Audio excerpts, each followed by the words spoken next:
Vous avez peut-être entendu dire que la lumière de notre Soleil met 8 minutes à atteindre la Terre. C'est la distance qu'elle doit parcourir à travers l'espace. Mais vous ne savez peut-être pas que la lumière que vous voyez chaque matin est en réalité plus ancienne que les grandes pyramides d'Égypte.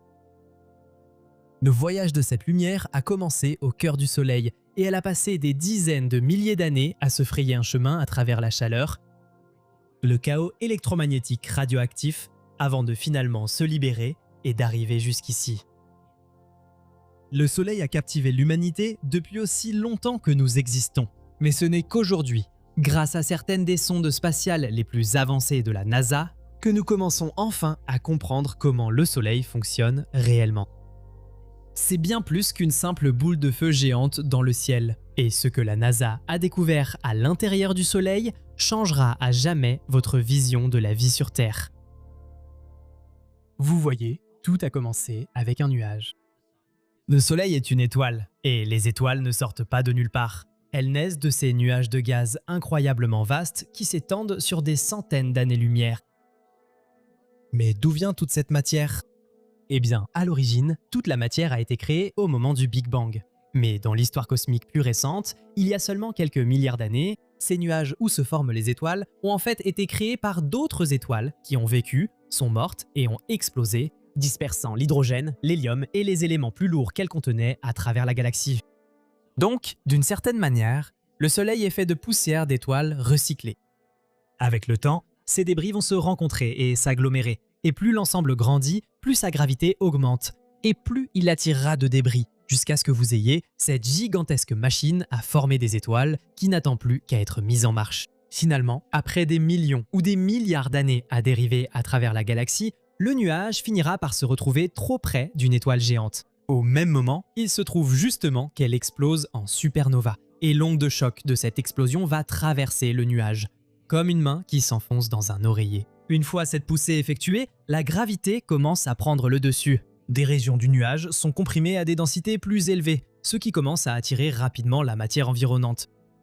Cela amplifie la force de gravité jusqu'à ce que ces nouvelles poches de gaz denses commencent à s'effondrer sous leur propre poids, devenant de plus en plus chaudes et denses jusqu'à ce que la matière soit rassemblée en un nœud serré. C'est le germe d'une future étoile.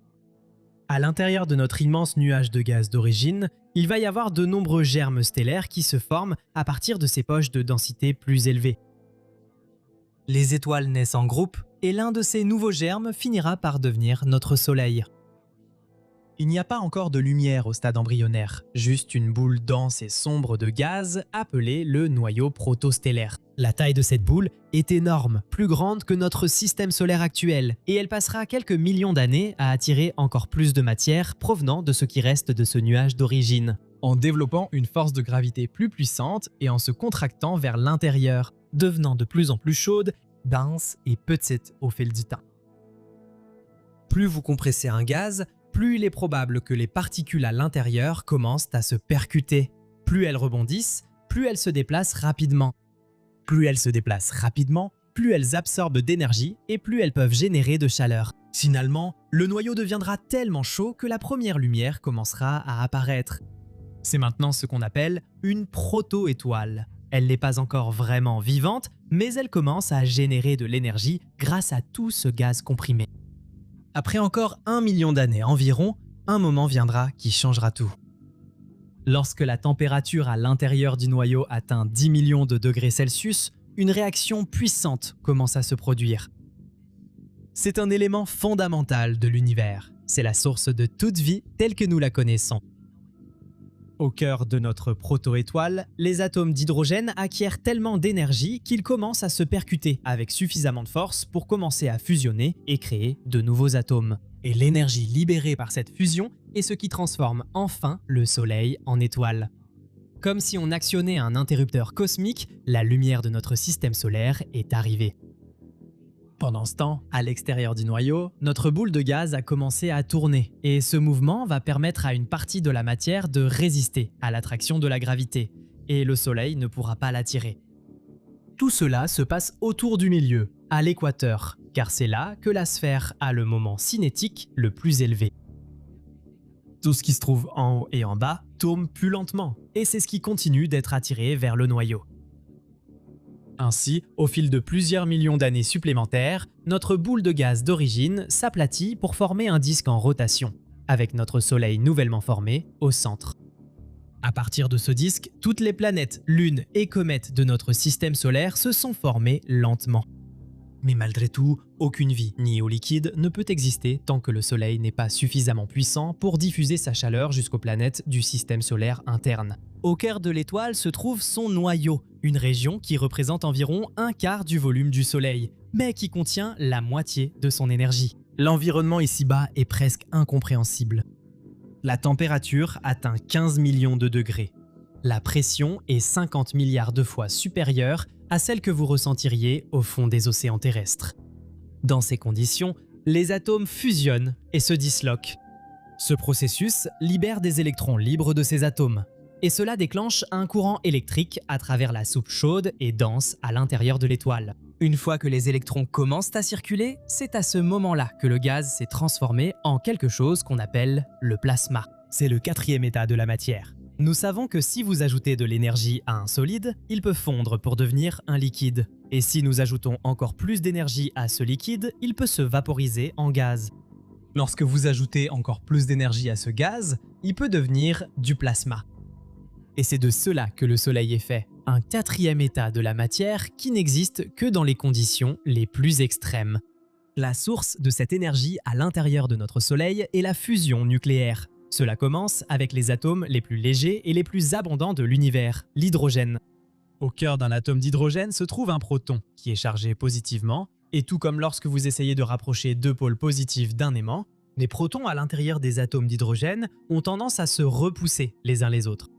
Mais la puissance du Soleil est l'une des seules forces dans l'univers capables de les rapprocher. Cela déclenche une chaîne de réactions de fusion. Deux atomes d'hydrogène se combinent pour former une forme plus lourde d'hydrogène, appelée deutérium, qui fusionne ensuite avec un autre atome d'hydrogène pour devenir de l'hélium 3. Et deux atomes d'hélium 3 finissent par se combiner pour former de l'hélium 4. Cette série d'événements, appelée la chaîne proton-proton, représente 99% de toute l'énergie produite par le Soleil. Mais d'où vient cette énergie ? Eh bien, il est important de noter qu'à l'intérieur du processus de fusion, 1 plus 1 n'égale pas 2. C'est pourquoi deux atomes d'hydrogène à un seul proton fusionnés ensemble ne deviennent pas un atome d'hélium à deux protons. Ils créent simplement un hydrogène plus lourd et ce processus se répète encore et encore à chaque étape de la chaîne de fusion. Donc maintenant, nous savons qu'à chaque fois que cette fusion se produit, l'atome résultant pèse légèrement moins que la somme des atomes d'origine qui y ont participé. Cela signifie qu'il manque quelque chose. Mais cette masse manquante ne disparaît pas simplement, elle se convertit directement en énergie. C'est ce que décrit la célèbre équation d'Einstein. E égale mc², l'énergie égale la masse multipliée par la vitesse de la lumière, multipliée encore par la vitesse de la lumière, ce qui donne un nombre très élevé. En termes très simples, cela nous dit que même une quantité incroyablement petite de masse peut être transformée en une quantité incroyablement grande d'énergie. Il suffit simplement d'un processus très particulier pour la libérer. Chaque seconde, le Soleil convertit 4,3 millions de tonnes de sa propre masse en énergie pure. Pour mettre cela en perspective, c'est à peu près l'équivalent de la masse de 3 millions de voitures qui seraient annihilées et transformées en énergie chaque seconde, sans interruption. La beauté de ce système, c'est qu'il s'équilibre de lui-même. À mesure que la réaction de fusion s'intensifie, l'énergie qu'elle produit pousse vers l'extérieur et s'oppose à l'écrasante attraction gravitationnelle exercée vers l'intérieur. Cela arrête le processus d'effondrement dont nous avons parlé plus tôt. Et le Soleil atteint un niveau de stabilité appelé l'équilibre hydrostatique, avec la gravité qui attire vers l'intérieur, l'énergie qui pousse vers l'extérieur, et tout est en parfait équilibre. Pour l'instant du moins. Donc, une fois que l'énergie est créée dans le noyau, on pourrait penser qu'elle file directement dans l'espace et atteint la Terre en quelques minutes. En réalité, le voyage du noyau à la surface prend un temps presque inimaginable, environ 170 000 ans. La raison vient du fait que l'intérieur du Soleil est extraordinairement dense. Le noyau à lui seul est environ 20 fois plus dense que le fer. Alors imaginez la poêle en fonte noire la plus lourde dans la cuisine de vos grands-parents et essayez ensuite d'imaginer qu'elle pèse 20 fois plus tout en gardant exactement la même taille et qu'elle est faite de plasma électrifié à 15 millions de degrés. C'est ça le cœur du Soleil, et c'est de là que vient la lumière à l'extérieur de votre fenêtre. L'énergie du noyau se propage vers l'extérieur sous forme de particules de lumière appelées photons, mais ces photons ne voyagent pas en ligne droite. Ils rebondissent sur d'autres particules à l'intérieur du Soleil dans toutes les directions imaginables, étant constamment absorbés et réémis. Imaginez essayer de traverser un centre commercial bondé, les yeux fermés, en rebondissant sur les gens et les murs à chaque pas. Inévitablement, après des milliers d'années passées à errer sans but, vous finirez par arriver à Cinnabon. Les scientifiques appellent ce processus le mouvement brownien. Et pendant cette errance chaotique, les photons se transforment également, de quelque chose de totalement invisible en la lumière du jour que nous connaissons tous. Près du noyau, les photons transportent tellement d'énergie qu'ils vibrent à une fréquence ultra élevée, bien au-delà de ce que nous appelons le spectre visible de la lumière. Ils commencent au-delà de l'ultraviolet et entrent dans le domaine des rayons X. Et puis, lorsqu'ils atteignent enfin la surface, après des dizaines de milliers d'années à errer dans le centre commercial cosmique, ils finissent par ralentir et se refroidir suffisamment pour devenir la lumière visible et les rayons UV que nous connaissons. C'est ce processus incroyable qui donne la vie à toi, à moi et à tout le reste sur Terre, et peut-être même à certains autres endroits étranges du système solaire. Alors pense à tout ça la prochaine fois que tu regarderas par la fenêtre lors d'une autre journée ensoleillée.